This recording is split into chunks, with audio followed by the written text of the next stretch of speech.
together now. What's your vision?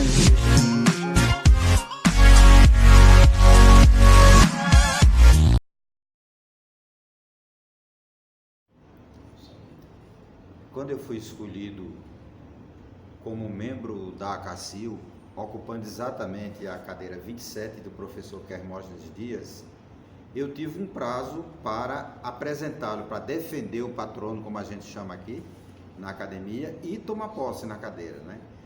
E nesse período eu comecei a estudar mais profundamente a figura de Hermógenes, que eu já conhecia, pois ele foi meu professor, e depois que ele se aposentou na faculdade, eu o substituí em uma cadeira. E nessa pesquisa, eu terminei me encontrando com Josué, que já vinha estudando a figura de Hermógenes há um tempo. Antes de mim, ele já vinha estudando a personagem do Hermógenes, porque eles também foram colegas na Fafica, né? O Josué e o Hermógenes foram colegas na Fafica. Então, a gente começou a descobrir a riqueza da obra do professor Hermógenes. E aí, quando a gente descobre essa riqueza, a gente percebe que esse patrimônio cultural, ele não pode ser esquecido, que as novas gerações precisariam de tomar conhecimento do nível do escritor, do crítico literário, professor Hermógenes Dias.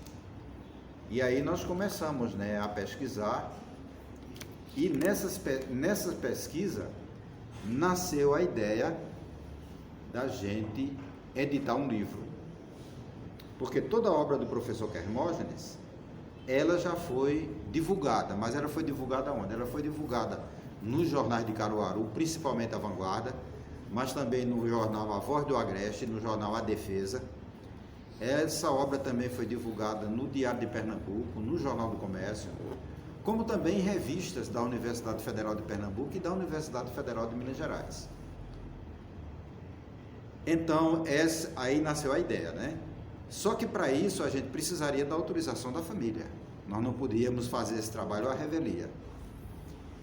E quando nós fomos conversar com a família, então um dos filhos, ele resistiu à ideia, ele disse: não, eu mesmo vou editar a obra de meu pai. Então a gente recuou, né? Apenas sugerimos a ele: veja se você consegue editar até o ano do nascimento do Hermógenes. Demos essa ideia, mas se aproximou o período e a gente de vez em quando perguntava à família, né? E nada. E para surpresa nossa, no ano que Hermógenes completaria o seu centenário, que foi em 2018, eu recebo um telefonema da viúva de Dona Milia. E nesse telefonema ela diz: olha, vocês podem vir em nossa casa apanhar todo o material, toda a obra de Hermógenes que a gente vai doar a vocês, a você e a Josué. E aí foi uma alegria muito grande, porque a gente viu que era o primeiro passo que tinha sido dado, né? Então nós fomos à casa inclusive a casa onde ele morou aqui em Caruaru, toda a sua vida, né? Quase toda a sua vida. E lá mora hoje a sua filha Terezinha. E nós fomos bem acolhidos por ela, por a viúva Dona Milia, e eles nos mostraram os arquivos de toda a obra de Hermógenes, organizada por ele, com anotações, com correções, que às vezes tinha falhas na edição dos jornais, não é? E aí você veja, eu intuí que ele tinha vontade, ele estava de certa maneira se preparando para divulgar essa obra, para fazer um livro. Eu pensei isso, né? E a partir daí a gente viu que as portas estavam abertas. E aí nós começamos, aí 1 ano e meio de trabalho, para quê? Para digitar todo esse material, porque ele estava em jornais que já foram citados.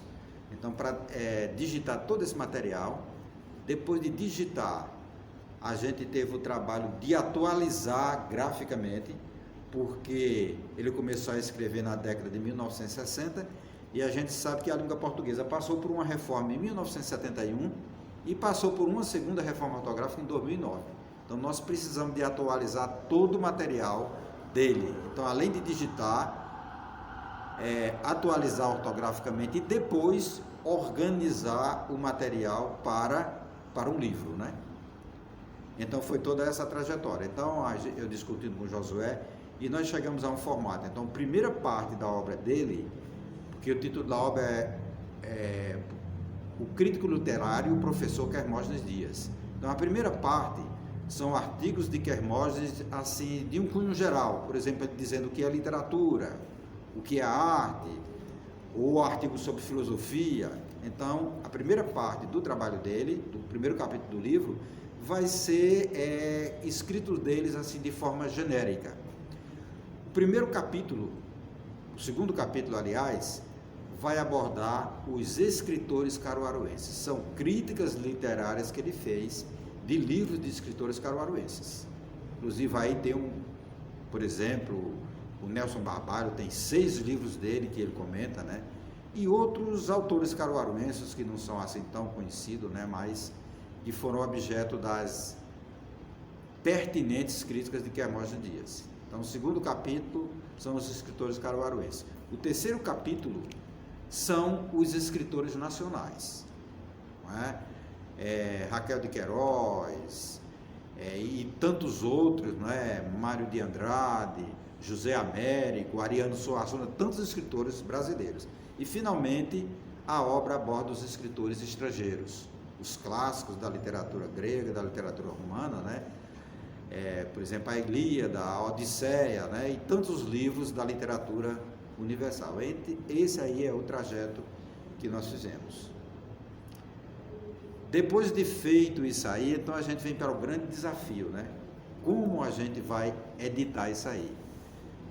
E aí a gente foi recorrer às instituições de Caruaru que tem interesse na publicação. Então, pegamos aqui o endosso da Academia Caruaruense de Cultura, Ciências e Letras, que aparece lá como patrocinadora, né? Lá na contracapa. O Instituto Histórico de Caruaru, porque Josué é presidente do Instituto Histórico que faz parte da academia. E eu faço parte da ACACIL, ocupando exatamente a cadeira 27. E fomos até a CEP Recife, e lá fomos recebidos. A primeira vez Josué foi sozinho, porque eu estava viajando. E interessante que da primeira vez ele não teve uma boa receptividade.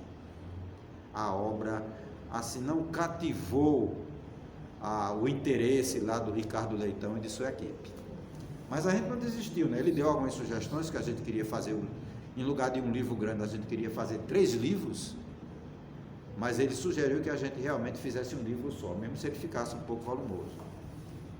E na segunda volta eu já fui com Josué e a gente teve realmente uma receptividade extraordinária. Tudo que a gente propôs, o Ricardo Leitão endossou e aceitou a ideia da gente. Nós saímos realmente encantados com a receptividade que o livro teve. Então, está aí um livro de 492 páginas que vai resgatar toda a obra do Quermógenes Dias. Eu não diria toda, mas 90%, porque são todos críticas literárias. Ele tem alguma coisa que não é crítica literária. Um trabalho belíssimo, onde a gente vai ver porque pessoas, literatos, escritores chegaram a dizer que Quermógenes, como crítico literário, ele estava num livro do Álvaro Lins. Então, quem lê a obra dele vai realmente chegar a essa conclusão ante a riqueza de detalhes, a leveza como ele escreve, a cultura que Quermógenes tinha, que nos deixou impressionado na época que ele viveu, com muito menos meios de comunicação do que a gente tem hoje, mas ele detinha um patrimônio cultural invejável até para os dias de hoje.